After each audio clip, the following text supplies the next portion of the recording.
Ya, sementara pemirsa, pemerintah Australia ini mengesahkan undang-undang baru yang melarang penggunaan media sosial bagi anak di bawah usia 16 tahun. Ya, kebijakan ini menjadi salah satu regulasi paling ketat di dunia yang menargetkan raksasa teknologi memicu perdebatan sengit di negeri kanguru.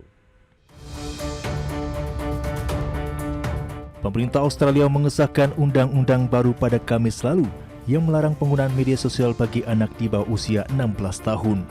Kebijakan ini menjadi salah satu regulasi paling ketat di dunia yang menargetkan raksasa teknologi memicu perdebatan sengit di negeri kanguru. Undang-undang ini mewajibkan platform seperti Instagram, Facebook, dan TikTok untuk mencegah akses anak-anak di bawah umur.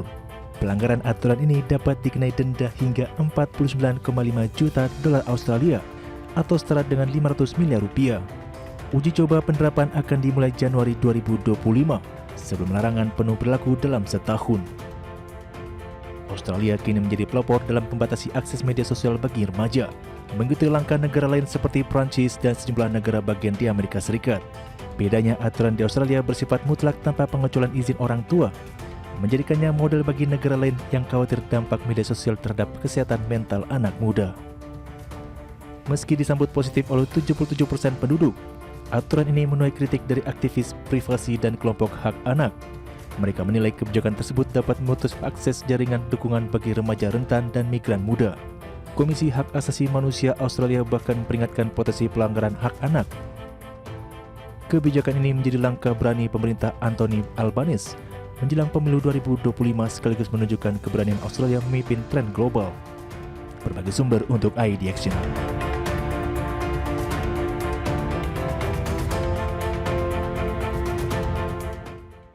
Semoga nanti nggak diakalin nanti daftarnya tapi usianya bohong gitu ya. Nah, tapi mungkin harus Usahanya pakai kartu ditua-tuain. identitas juga ya. Kayaknya gitu. Tapi walaupun ini menjadi sebuah kebijakan yang cukup kontroversial, tapi 77% dari warga Australia sendiri menyetujui ya. Artinya memang ini secara akumulatif menjadi sebuah kebijakan yang disetujui oleh mostly masyarakat Australia gitu. Oke, bagaimana ya kalau itu diterapkan di Indonesia? Nah, itu dia cukup menarik juga karena mungkin kalau dilihat dari dampak negatifnya dari media sosial ya, kalaupun kita mau nutup mata ya nggak bisa juga. Memang terasa gitu ya dampak negatif dari penggunaan media sosial yang digunakan oleh anak-anak gitu. Oke, adik-adik itu yang ngomong Wiki ya, bukan saya.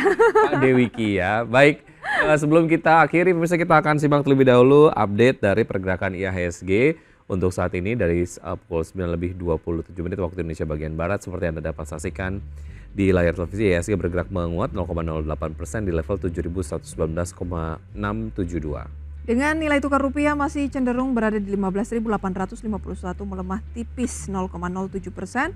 Dan deretan saham yang menjadi gainers pemirsa adalah masih Alam Tri Resources Indonesia atau ADRO yang menguat hampir 5%, kemudian diikuti PTRO 7%, JIHD 9%, UNTR 3%, MDKA 3%, dan beberapa saham lain. Sementara losers ada Bumi pemirsa yang turun 1%, GoTo 3%, TPIA turun 2%, Film turun hampir 1%, Inet 1,5%, dan beberapa saham lain seperti TOSK, Citi, BOAT, BRPT, dan saham-saham lainnya seperti selengkapnya bisa Anda saksikan di data RTI ya.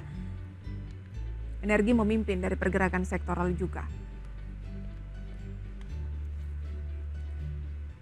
Dan pemirsa, itu dia review singkat update pembukaan perdagangan hingga saat ini dan sudah 60 menit kami menemani Anda dalam Market Buzz. Semoga pembahasan hari ini dapat menjadi referensi sumber informasi untuk Anda. Ya, tetap beralih informasi Anda hanya di IDX Channel, di Trustworthy and Comprehensive Investment Reference. Jangan lupa untuk menyaksikan program per session closing yang akan tayang pukul 11.30 waktu Indonesia bagian Barat. Karena urusan masa depan harus ke depan, aku investor saham. Saya Prisa Somodatu. Saya Ki Adrian. Sampai jumpa. Jumpa.